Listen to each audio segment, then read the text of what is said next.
Assalamualaikum warahmatullahi wabarakatuh. Alhamdulillahirabbil alamin.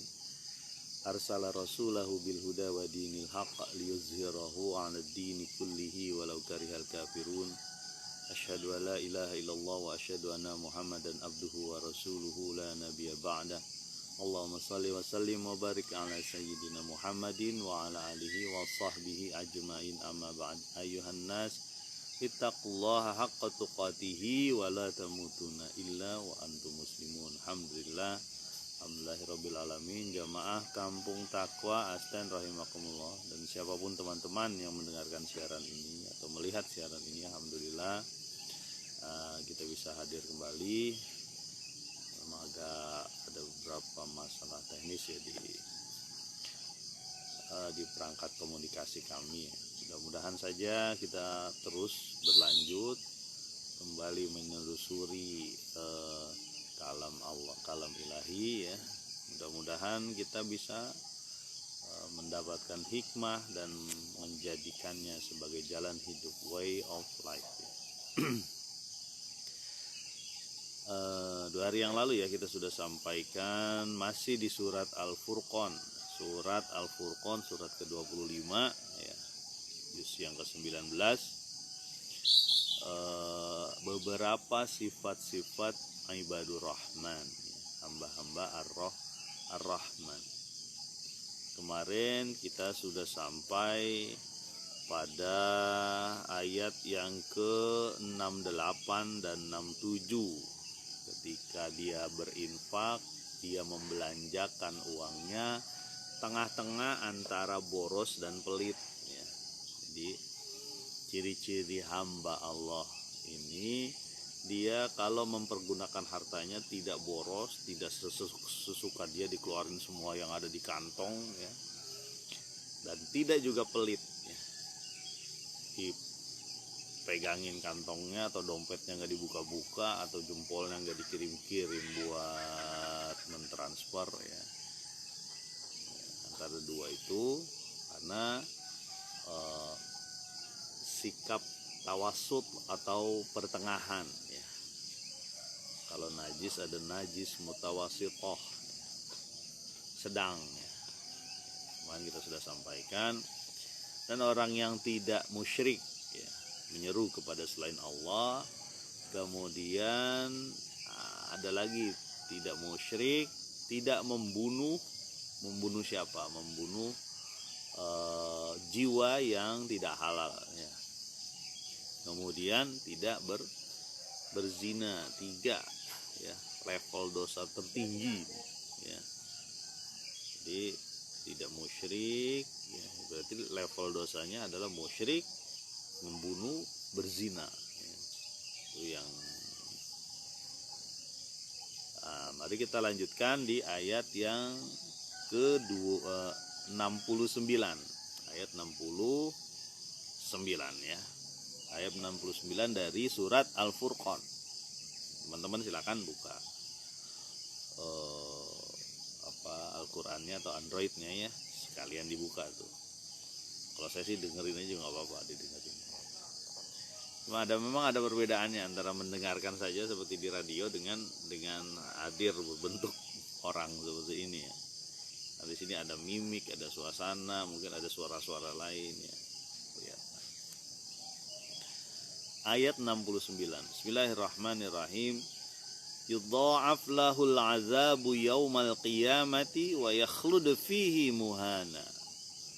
Dilipat gandakan orang-orang yang membuat dosa. Dilipat gandakan azab di hari kiamat dan dikekalkan dengan kehinaan. Jadi ayat 69 ini masih sambungan ayat 68, rangkaian ayat 68 kalau di Al-Qur'an versi Indonesia itu ada lam alif ya, la waqfa ilaih ya. Tidak wakaf di situ, dia maju terus ya. Yudha'af lahul azab, dilipat gandakan orang-orang yang telah membuat hal-hal yang enggak benar tadi, musyrik, membunuh, kemudian berzina ya. dilipat gandakan azab yaumal qiyamah, di hari kiamat. Ya. Ini luar biasa ini ancaman ya, ancaman bagi orang-orang yang melakukan hal tersebut. Ya. Wa yakhludu fihi muhana, dikekalkan. Ya. Jadi di hari kiamat nanti ya, yaumal qiyamah, di hari kiamat ini wa yakhludu fihi muhana, dan dia dikekalkan dalam azab. Makanya sering kita sampaikan bagaimana neraka itu dikelilingi oleh syahwat, keinginan kita ya. Makanya tarikannya kuat sekali. Yakhludu fihi muhana ya, khalidina fiha abada. Surat Al-Bayyinah juga disebutkan ya. Jadi dia kekal di dalam. Makanya ketika orang-orang musyrik itu ditanya berapa lama tinggal di dunia, ya aku hanya sesaat saja, sebentar saja, karena dia merasakan kekekalan. Dalam satu hadis Nabi SAW, kematian itu nanti di hari kiamat ya, itu diserupakan seperti kambing. Jadi kematian diserupakan seperti kambing, kemudian disembelih kambing itu, sehingga tidak ada lagi kematian. Ada dua sikap ketika manusia melihat ya, waktu itu nanti kambing yang merupakan wujud dari kematian itu disembelih. Sikap pertama adalah sikap kaum muslimin ya, yang mengakui Allah Subhanahu wa taala. Ada Mas Dawid mudir di salah satu pesantren di Boyolali apa Solo itu ya. Tetap semangat Mas. Kayaknya harus belajar banyak nih urusan media ini dengan Mas David. Sekali lagi, kematian diserupakan sebagai kambing dan disembelih pada saat itu. Dua sikap kaum muslimin merasa gembira karena sudah tidak ada lagi kematian. Dia berarti kekal selama-lamanya di mana? Di surga. Jannatin tajri min tahtihal anhar. Surga yang di bawahnya mengalir air. Karena kematian sudah disembelih, jadi senang dia, bergembira. Nah yang murem mukanya lecek, nggak cuma lecek, mungkin hitam mukanya ya, saking sedihnya berlebihan adalah orang penghuni neraka. Karena dia berarti kekal dalam azab itu, tidak ada kematian lagi. Di ayat yang beberapa saat yang lalu kita sudah sampaikan, aduhai kiranya kematian ini bisa menjadi penghilanganku terhadap azab. Kalau bisa mati aja lah gitu. Masalahnya tadi itu, jadi kematian itu sudah diserupakan dengan kambing dan disembelih, udah nggak ada lagi. Makanya ini disebut di sini yakhludu fihi, ya, kekal mereka di dalam. Muhana, ada lagi muhana. Muhana itu artinya dihina, lebih kuat lagi itu siksaan, karena ada penghinaan. Orang-orang inilah yang sebelumnya menghina Nabi, menghina para dai, menghina para ustadz, menghina para orang-orang yang menyeru pada Allah Subhanahu wa taala. Dihina. Zuqa innaka antal azizul hamid, azizul karim. Rasain lu di surat Al-Qiyamah. Dulu kan ente orang apa sih? Orang aziz kan, orang mulia kan. Rasain lu, zuqa. Jadi bahasa Arab itu bedanya gitu ya. Untuk hal-hal tertentu tekanan dia memang bahasanya juga oke. Nah ini ada perbedaan nih. Anak saya namanya Hammam. Tapi kalau disebut Hammam pakai ha gitu, berarti kamar mandi dia. Tapi ke Hammam pakai ha yang besar. Kalau orang Indonesia nyebutnya ha besar, itu kemauannya kuat, sungguh-sungguh. Jadi dari kata aja dia menunjukkan itu kelebihannya bahasa Arab. Mudah-mudahan kita belajar bareng bahasa Arab. muhana, jadi hina, udah dikekalkan dalam azab terus dia hina gitu. Ya. Nah, baru kita lanjut ke ayat yang ke-70 ya. Hadir menyimak surat. Bisa aja Mas David. Ada Mas David dari Boyolali ya. Mudah-mudahan lah saling membimbing anak-anaknya ya. Karena itu kan sebenarnya ketika kita membimbing anak sebenarnya membimbing diri sendiri gitu. Ada Bauti di belakang. Nah, itu lagi Bauti lagi tuh mondar mandir.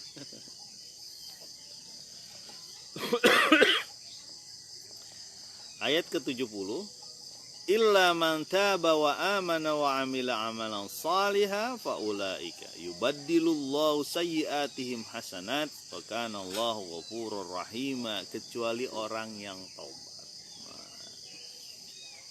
Kecuali orang yang taubat dan beriman kepada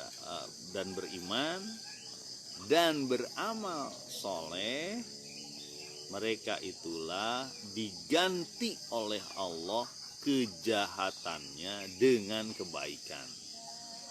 Wa kana Allahu ghafurur rahima, sungguhnya Allah Maha Pengampun dan Maha Pengasih atau Penyayang. Nah, jadi ada kesempatan, makanya waktu itu tidak diazab seluruhnya di Mekah. Ya, Allah Subhanahu wa taala dengan skenarionya mengetahui siapa-siapa nanti yang bakal masuk Islam.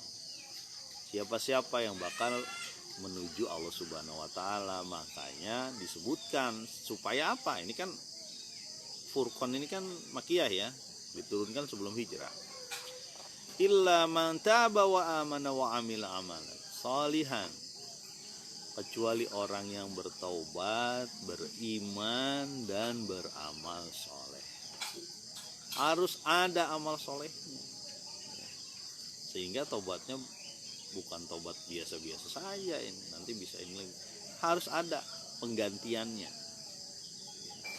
Itulah Allah Subhanahu wa taala mengerti betul ilmu jiwanya manusia, psikologi manusia tahu ketika dia melakukan satu maksiat lalu dia tinggalkan, ya harus ada penggantinya lagi, karena manusia terus menuntut dirinya, menuntut melakukan aktivitas ya. Kalau tidak jahiliyah dia Islam, cuma dua aja. Jadi kalau tidak jahiliyah dia kegiatan atau kerjaannya dia Islam. Makanya di sini disebutkan lagi, faulaika yubaddilullahu sayyiatihim hasanat. Merekalah orang-orang yang digantikan oleh Allah kejelekannya menjadi kebaikan. Ya. Ada dalam satu hadis disebutkan begini, Abu Fahroh kalau nggak salah yang ingat saya, Abu Fahroh itu nanya kepada Nabi, wahai Nabi Sallallahu Alaihi Wasallam, kalau ada orang melakukan dosa kemudian mengikuti hawa nafsunya, ya, ilahahu hawa, mengikuti hawa nafsunya, melakukan dosa mengikuti hawa nafsunya, apakah dia bisa taubat? Kata Abu Fahroh. Kemudian kata Nabi, kamu sudah Islam? Sudah Islam. Ya, tahu dia. Berbuatlah kebaikan, kata Nabi. Buatlah kebaikan. Ya, Abu Fahroh menanyakan tadi tentang kalau orang berbuat dosa dan menuruti hawa nafsunya. Biasanya nafsu kan berhubungan kuat dengan dosa ya. Bahkan nafsu bisa penyebab dosa gitu. Walaupun nafsu bisa penyebab taat bisa ya. Tapi nafsu yang disebutkan di sini yang menyebabkan dosa.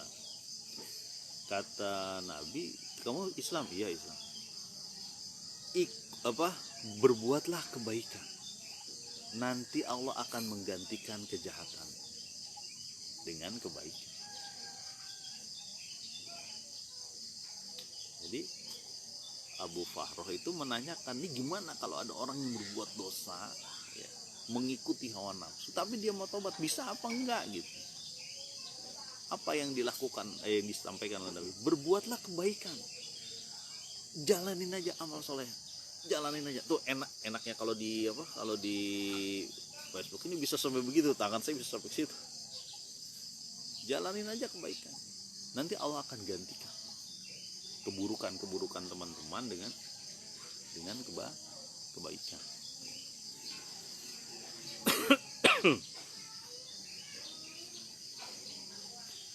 Innal hasanata yuzhibna sayyi'at. Di ayat-ayat Allah menyebutkan innal hasanata yuzhibna sayyi'at. Sesungguhnya kebaikan atau perilaku ma'ruf, perilaku berbuat baik akan menghilangkan sayyi'at. Jadi taubat itu harus ada kebaikan, harus ada pengganti. Di satu sisi dia misalnya dia suka berbuat apa nih gak enak ya, misalnya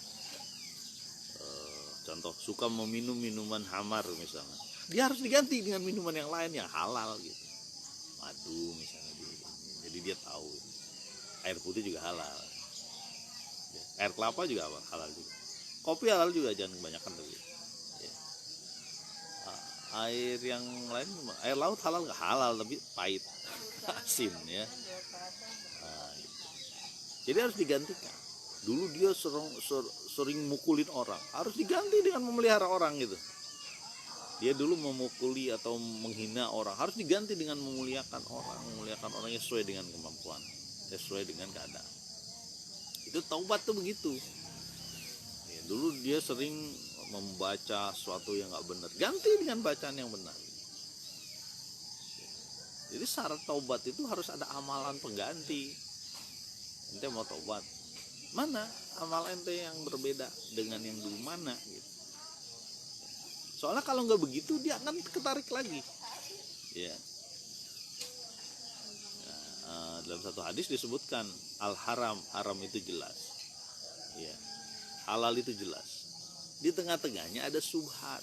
Nah, orang mukmin itu menghindari yang subhat, ngambil yang halal aja. Kenapa? Karena dia bisa geser ke haram. Subhat itu yang samar. Karena apa? Karena kambing lagi ceritanya. Ya, atau hewan lah tunda hewan ini. Kalau deket-deket dengan pagar, dia bisa nerobos mencari apa? Mencari rumput yang tetangga yang lebih hijau mungkin. Itu kita lanjut lagi ya. Jadi sayyiatihim hasanah, Allah gantikan dengan hasanah. Nah, kita berusaha untuk itu, berusaha untuk menggantikan sifat-sifat kita yang maksiat, yang nggak benar dengan hasanah. Ya. Ada salah satu ustadz tuh mengatakan begini, coba cek kita melakukan maksiat di kala apa. Kalau kita melakukan maksiat di kala sendirian, jangan sering sendirian gitu contohnya. Jangan sering sendirian. Berarti kita sering bersama-sama orang sehingga mengingatkan. Nah, itu pentingnya ada sholat jamaah, kan datang kita. Ada sholat jamaah kita datang lagi, ada pengajian datang lagi. Jadi terus dikawal. I'malu, beramalah engkau, fasayarallahu wa rasul wal mu'min. Amalah engkau, Allah, Rasul, dan orang mukmin akan melihat kita. Wah, ini juga nih kayak gini. Ya, yubaddilullahu sayyiatihim hasanah. Wa kana Allahu ghafurur rahima. Sungguhnya Allah Maha Pengampun, Maha Penyayang. Ya memang kalau pertanyaannya, kalau dosa segunung apakah Allah akan ampunkan? Kalau dia menuju jalan Allah, insya Allah diampunkan. Terus menerus gitu. Dan bukan cengengesan ngingetin dosa. Ini parah nih kadang-kadang kawan-kawan. Sebagian lah bukan. Cengengesan dia. Wah dulu itu. Sama datang Mia Amoy. Juga lupa juga. Mohon maaf kalau saya lupa. Jadi yang namanya dosa itu jangan dicengengesin. Oh iya, waktu dulu tuh saya buat maksiat tuh gimana? Nggak ada rasanya dia taubat gitu. Apalagi diceritakan. Makanya ada seorang hamba itu yang diingatkan oleh Nabi Sallallahu Alaihi Wasallam. Ketika dia bermalam hari, kemudian di pagi hari Di pagi hari dia apa? Dia sebarkan dosa dia, disampaikan sobat dia. Kata Nabi SAW, itu hambaku ditutupi oleh Allah. Apanya? Ditutupi dosanya di malam hari, tapi dia buka sendiri di luar di siang hari. Jadi jangan sampai itu seperti itu. Kita lanjutkan. Wa man taba wa amila sholihan fa innahu yatubu ilallahi mataba. Siapa yang bertaubat dan beramal soleh, disebutin lagi, sesungguhnya dia bertobat kepada Allah dengan tobat yang benar. Jadi taubat, keinginan hati untuk berubah, itu harus ada amalnya. Haris lagi. Semangat Kang, menyebar kebaikan terus. Jadi taubat harus ada amal soleh, harus ada rencana-rencana. Kita sebelumnya mungkin ya, sebagian teman-teman ya mungkin yang mendengarkan, termasuk saya juga, berbuat maksiat kan pasti ada rencana itu, benar nggak? Ada nggak maksiat yang langsung spontan? Biasanya agak jarang. Biasanya ada rencana-rencana. Karena yang namanya sayyiat, kejahatan itu ya, pasti ada rencana gitu.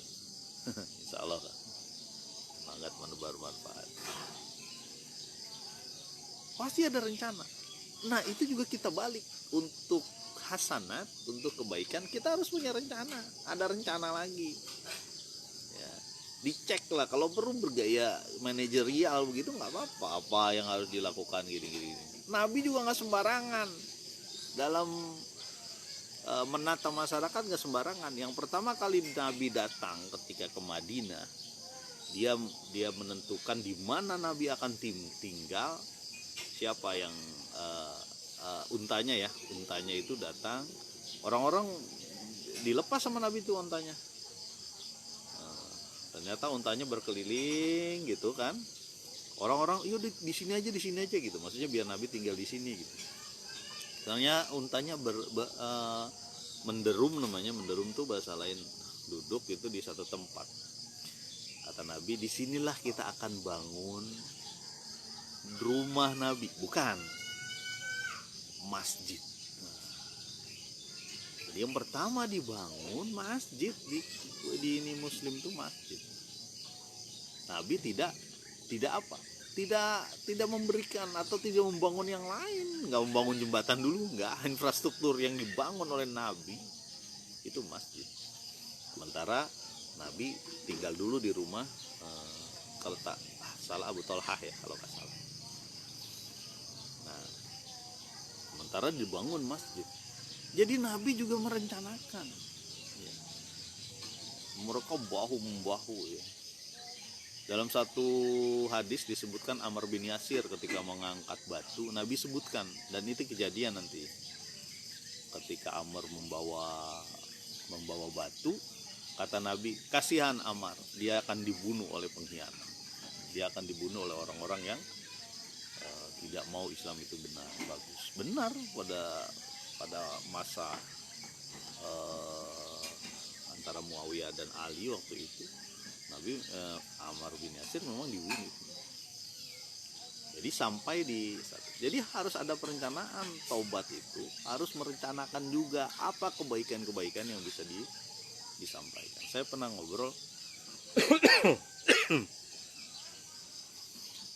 ngobrol dengan salah satu orang yang mengatakan begini, iya Pak, kami itu bingung ketika kami berbuat, mau mengajar ngaji misalnya, contoh nih, kami dicurigai.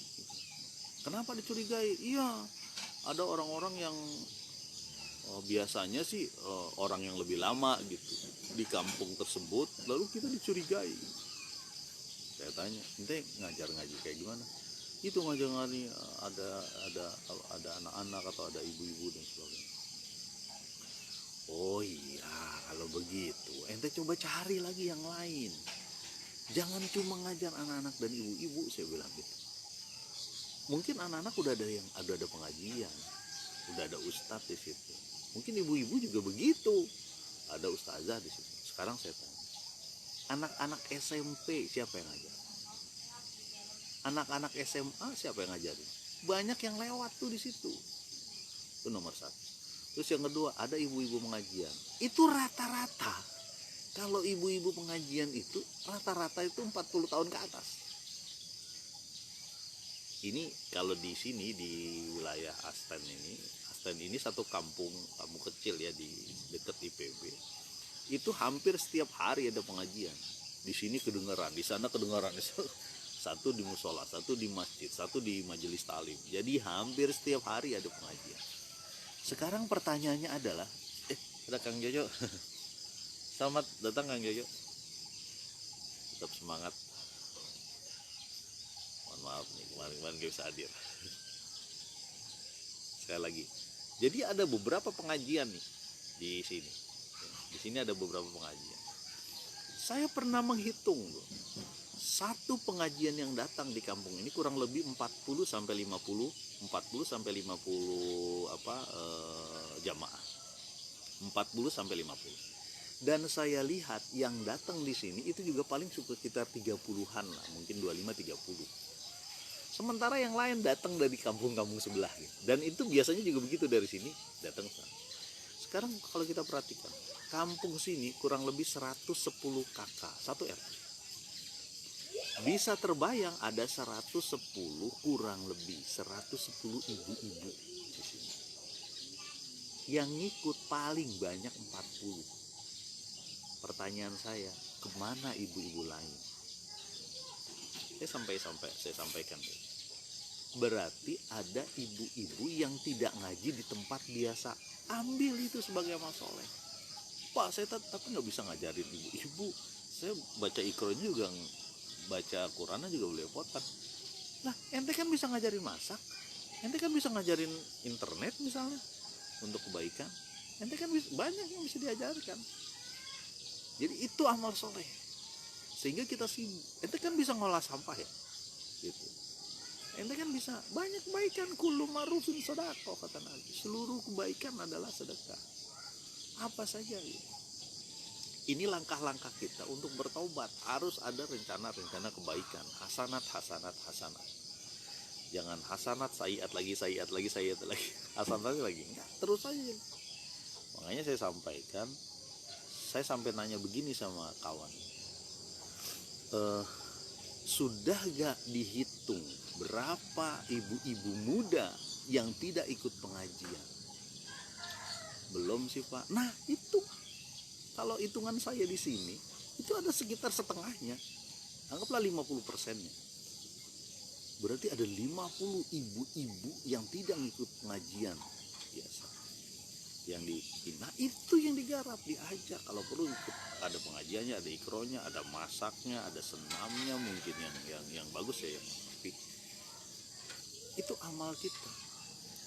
Sekarang pertanyaannya, kita nggak punya apa-apa nih. Boro-boro saya ngajarin Pak Ustadz, atau Pak, boro-boro saya bisa ngajarin, saya juga masih ini. Ya udah, cari kebaikan lain gitu. Di situ lihat potensinya apa di kampung. Misalnya di kampung itu, kampung nelayan misalnya. Berarti ayo bareng-bareng gimana cara mengelola ikan yang benar gitu kan, nggak pakai formalin dan sebagainya. Terus kan saya nggak bisa.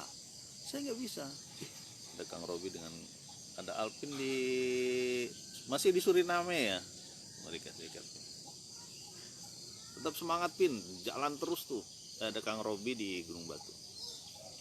Di Gunung Batu itu padat, itu tempat banyak yang bisa kita lakukan, insya Allah.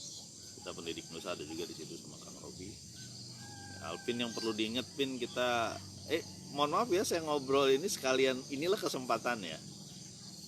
Nah, di sana itu Alvin boleh kosor ya, salat kosor ya. Karena dia berada di laut selama hampir 2 bulan Pin ya, mungkin ya. Nggak boleh menepi dia.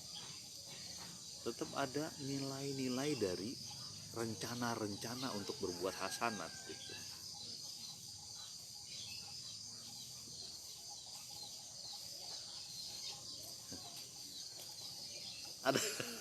Ada kopi nih.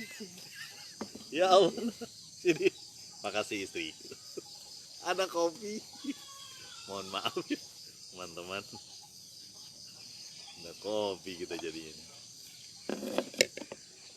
Mudah-mudahan lah.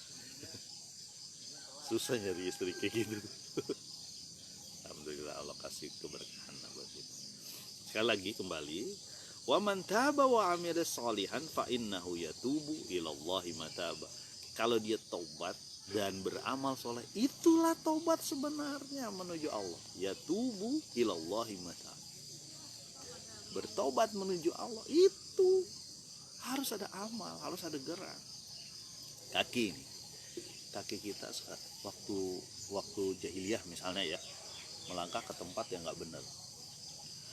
Nah ketika kita mengenal, berusaha untuk hijrah, ya kita harus arahkan kaki ini menuju ke tempat yang lebih baik. Gitu. Ini kaki ini. Wa tashhadu arjuluhum. Jadi tangan, aidihim nanti akan berkata, arjuluhum pun akan berkata kemana? Astagfirullahaladzim. Ya.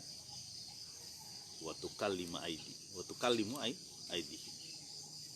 Tangan akan berkata, tangan yang tadinya suka nonjok orang, suka menghina orang, suka nimpa orang, sweet, bisa aja, suka menghina orang, diganti dengan taubat yang membuat tangan ini bermanfaat bagi orang lain, bagi kita. Sama pendengaran kita nih, sering dengar yang nggak benar, ganti dengan apa? Dengan cara mendengar yang benar. Apa namanya, headsetnya dipergunakan untuk yang benar. Kalau perlu streaming radionya, radio yang muslim, yang islami, yang gitu. Harus ada perubahan. Nah ini namanya taubat menuju Allah. Itulah yang dilakukan para sahabat Nabi. Sampai kita sudah tahu ada satu kisah yang masih kita ingat sampai sekarang, seorang yang membunuh 99 orang. Wah itu luar biasa itu. Hatinya seperti apa? Membunuh 99 orang, tapi dia mau tobat. Makanya jangan memandang remeh pada siapapun, karena dia bisa lebih soleh dibanding kita ya. Dan jangan memandang rendah kita juga. Ada satu kisah mungkin, ada 3 nabi, ada 3 bayi. Ini disebutkan ada 3 bayi yang bisa berbicara. Ada 3 bayi yang yang bisa berbicara. Ini salah satu, kita coba ambil hikmahnya, jangan pernah menganggap remeh siapapun. Bisa saja dia lebih soleh, bisa saja dia lebih bertobat dibanding kita. Ada 3 bayi yang bisa berbicara. Pertama, Isa alaihissalam.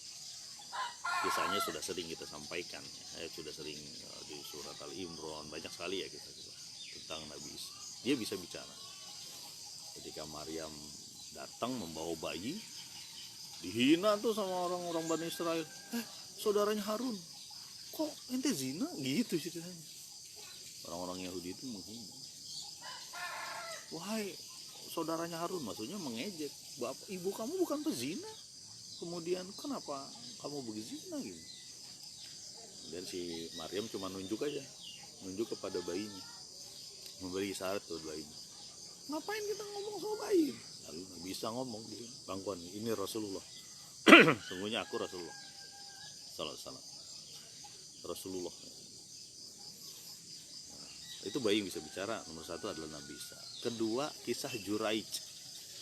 Juraij itu seorang ustadz lah atau ulama gitu, lagi sholat, lagi sembahyang, dipanggil sama ibunya.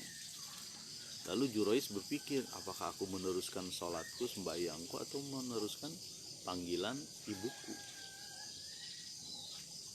Kemudian di hadis itu tidak diceritakan kelanjutan hadisnya, tetapi ibunya mengatakan dia pasti akan menemukan, sebelum meninggal dia akan menemukan orang pezina atau wanita lacur. Mungkin, pikiran saya, mungkin saja dia tetap meneruskan sholatnya gitu. Tidak mematuhi atau menerima panggilan emaknya. Nah, kemudian benar Juraij didatangi seorang wanita pezina, dirayu, tapi Juraij nggak mau. Juraij dirayu tapi dia nggak mau gitu. Ya mungkin ya nggak tahu lah, pezina orang jelek lah kira-kira begitu ya. Kemudian wanita ini datang ke penggembala dan merayu penggembala itu. Ya.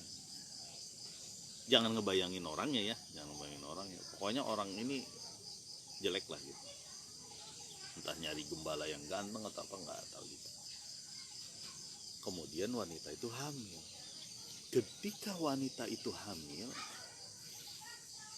dia ngomong sama masyarakat, wahai masyarakat, ini bayinya Juraij. Nah itu.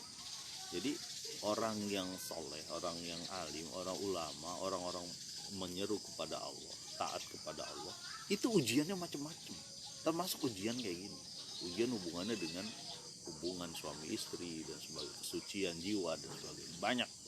Kemarin di surat An-Nur kita ceritakan bagaimana Nabi Sallallahu Alaihi Wasallam diuji oleh kecemburuan, diuji selama 1 tahun, 1 tahun, 1 bulan. Nggak tahu apakah Aisyah ini selingkuh atau tidak. Lihat aja di YouTube kita ya. Nah, kemudian Juraij ini dihancurkan tempat ibadahnya, mungkin musolahnya lah kalau bahasa gitu. Dihancurkan dan diseret keluar. Juraij dihina, dimaki, ente ustadz nggak bener, macam-macam lah, palsu, mukanya doang manis ya, tetapi punya hati serigala. Itu orang ente zinai sampai punya anak.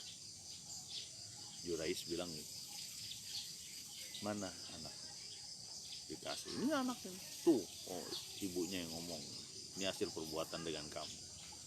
Kata Juraij, wahai anak, siapa bapakmu? Tuh, jadi ada orang-orang yang diberi kemampuan oleh Allah, memang ada ya, mungkin dia dapat ilham juga, atau kita nggak tahu juga orang soleh Juraij ini siapa gitu. Jangan-jangan dia salah satu nabi, kita nggak tahu juga, tapi disebutkan di dalam hadis riwayat Bukhari.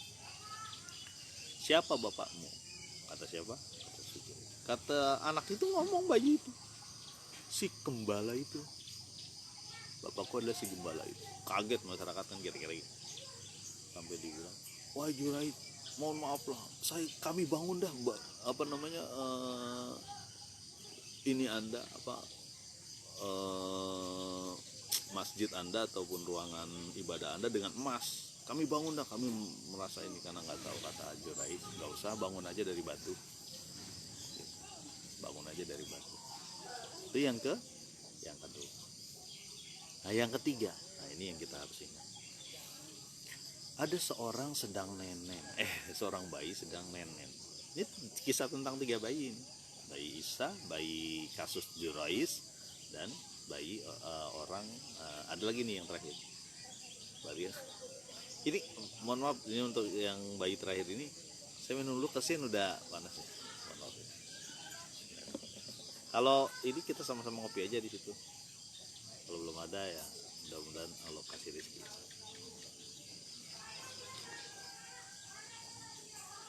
Kang, Bang Kang.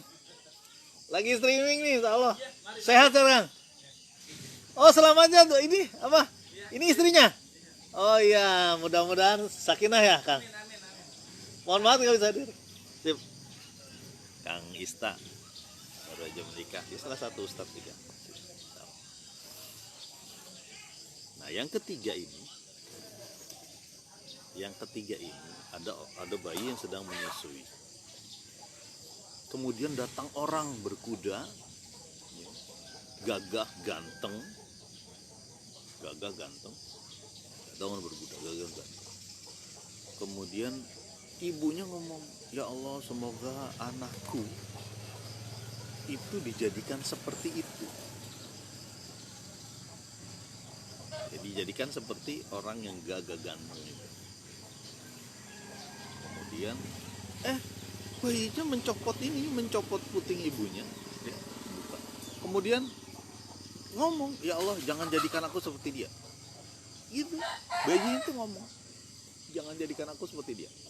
Kaget ibunya kan. Ya. Kemudian ada seorang wanita datang. Ya. Wanita datang dituduh dan sebagainya. Ya. Pokoknya ada wanita lah, budak lah kayaknya. Kata ibunya, ya Allah, jangan jadikan anakku seperti dia gitu. Terhina di mata manusia. Kemudian bayi itu buka lagi puting ibunya. Ya Allah, jadikan aku seperti dia. Bayi. Nah kemudian ibunya nanya ini ke bayinya. Saya nggak tahu bagaimana kagetnya ibunya ya ketika bayinya bisa bertanya.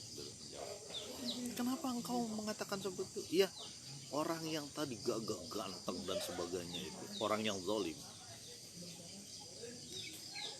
Sementara budak yang tadi itu adalah budak yang dituduh berzina dan dituduh mencuri, tapi dia tidak berzina dan mencuri.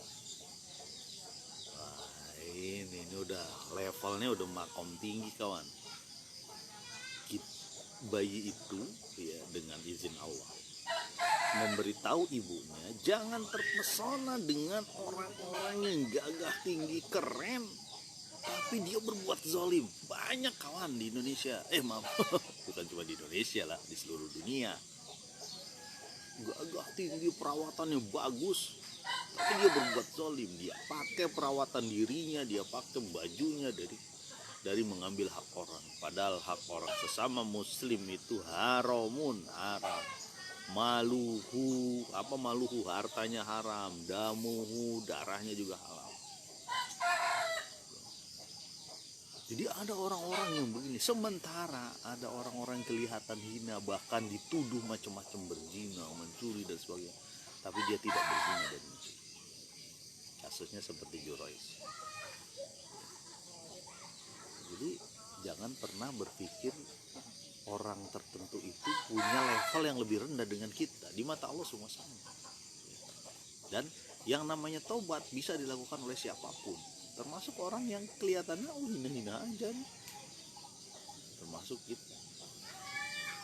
Mudah-mudahan lah sama-sama kita jalan pelan-pelan, dikit-dikit, terus-menerus, tumpukan semua wahyu Allah dalam kita, tumpukan semua hadis Nabi dalam kita, tumpukan semua jalan-jalan nih. Kalau wahyu Allah ibarat wahyu Allah itu secara umum direfleksikan dengan hadis Nabi, dengan hadis Nabi dan perilaku orang-orang soleh ya. Tetap lihat sekeliling kita, adakah orang-orang yang perlu kita bantu, adakah orang-orang yang perlu kita ajak hasanat kebaikan, sehingga sayat-sayat kita tertutup. Mudah-mudahan bermanfaat. Subhanakallahumma wa bihamdika asyhadu an la ilaha illa anta astaghfiruka wa atubu ilaik. Assalamualaikum warahmatullahi wabarakatuh.